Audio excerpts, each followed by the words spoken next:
बिस्मिल्लाहिर्रहमानिर्रहीम अस्सलाम वालेकुम। अल्लाह पाक की रहमत करम फजल और शुक्र के साथ आज की वीडियो करते हैं जी शुरू। आज की इस वीडियो में हम ना सिर्फ केक के लिए क्रीम को बीट करना सीखेंगे बल्कि केक के ऊपर जो डिज़ाइनिंग होती है इसको कैसे किया जाता है परफेक्ट और आपका केक कैसा खूबसूरत नज़र आ सकता है वो भी तरीका सीखेंगे। इस पाइनएप्पल केक की रेसिपी आपको हमारे इस चैनल से मिल जाएगी। इसका लिंक मैं डिस्क्रिप्शन बॉक्स में दे दूंगी, आप उधर से देख लीजिएगा। लेकिन आज की इस वीडियो में इस केक के ऊपर जो ड्रेसिंग की गई है विप क्रीम के साथ, इस विप क्रीम को कैसे विप करते हैं वो सारी मेथड आपके साथ शेयर करूंगी, वो सारी टिप्स एंड ट्रिक्स शेयर करूंगी जिससे आपकी क्रीम भी अच्छे से विप्ड होगी।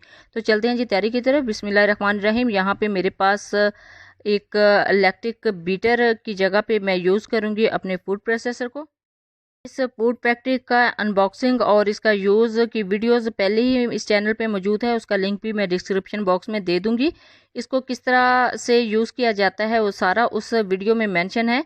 लेकिन आज की इस वीडियो में मैं आपको दिखाती हूँ, आपको दिखा रही हूँ कि कैसे इसको यूज़ करना है, आपने कैसे इसको ज्वाइंट करना है। ऐसे ही सेम टू सेम आपने ज्वाइंट करना है और ऐसे इसको सेट करना है। देखिए अल्हम्दुलिल्लाह हमारी जो मशीन है इलेक्ट्रिक बीटर के तौर पे वो बिल्कुल सेट हो चुकी है। इसके अंदर अब ऐड करेंगे जी अपनी व्हिप क्रीम। पे जो व्हिप क्रीम मैंने यूज़ की है उसकी पिक भी आपके साथ शेयर कर देती हूँ। ये जो ऊपर आपको पिक नज़र आ रही है यही व्हिप क्रीम मैं यूज़ कर रही हूँ। इस व्हिप क्रीम की सबसे बेस्ट बात तो ये है कि इसके अंदर हमें शुगर भी ऐड करनी नहीं पड़ती, मीठा भी किसी किस्म का ऐड नहीं करना पड़ता और एसेंस भी इसके अंदर ऑलरेडी मौजूद होता है। तो जस्ट इसको विप्ड ही करना है तो इसके अंदर जो टेस्ट है और जो इसका मीठा है वो ऑलरेडी इसके अंदर मौजूद होगा, तो हमारी जो क्रीम है बिल्कुल रेडी हो जाएगी। तो इस तरह आपने इसको जब ऑन करना है तो इसी तरह ये मूव करती रहेगी, ये खुद ब खुद मूव करती रहेगी, तो ये विप्ड होती रहेगी। जितनी क्रीम मैंने बाउल के अंदर ऐड की थी उससे तकरीबन 4 गुना ज़्यादा इंक्रीज़ हो जाएगी जब ये बीट होगी। तो देखिए अल्हम्दुलिल्लाह इसके एजेस बनना स्टार्ट हो गए हैं, लेकिन इसके ज़्यादा एजेस हमने बनाने हैं, ज़्यादा इसकी पीक लेके आनी है। तो इसके लिए मैंने नीचे इसके बाउल के नीचे बर्फ़ बिछा दी थी।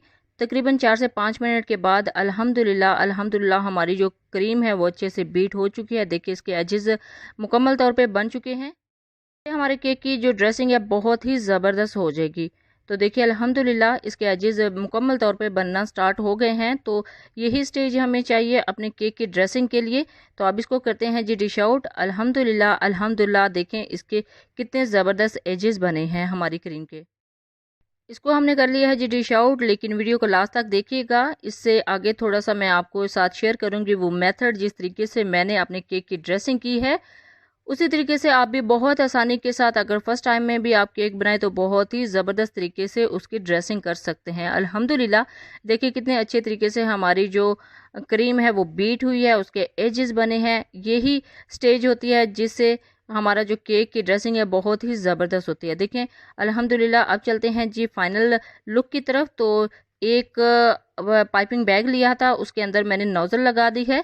तो नोज़ल के अंदर क्रीम को फिल किया है। तो इस तरह आप मूव करते रहेंगे तो जिस तरह का आप डिज़ाइन चाहेंगे उसी तरह का आप डिज़ाइन क्रिएट कर सकते हैं अपने केक के ऊपर। जस्ट एक नोज़ल मैंने यूज़ की है, अब दूसरी नोज़ल के साथ इसकी पेटल्स बना सकते हैं। इसके अंदर ग्रीन कलर का कलर जो फूड कलर है वो ऐड कर सकते हैं क्रीम के अंदर और इस तरह पेटल्स बना सकते हैं। देखिए कितनी आसानी के साथ पेटल्स बन रही हैं। अगर आप क्रीम को अच्छे से बीट करेंगे तो आपके इस तरह की डिज़ाइनिंग होगी, इस तरह की ड्रेसिंग होगी केक के ऊपर। अल्हम्दुलिल्लाह बहुत ही ज़बरदस्त। ये देखिए इसके एजेस कितने अच्छे बने हैं और इस तरह की जो हमारी केक की लुक है, फाइनल लुक, वो भी मैं आपके साथ शेयर करती हूँ। बनाना बहुत ही आसान है, आप भी इजीली घर में बना सकते हैं। जब भी बनाएं अपना फीडबैक ज़रूर दीजिएगा, दुआओं में ज़रूर याद रखिएगा। अल्लाह हाफिज़, थैंक्स फॉर वॉचिंग।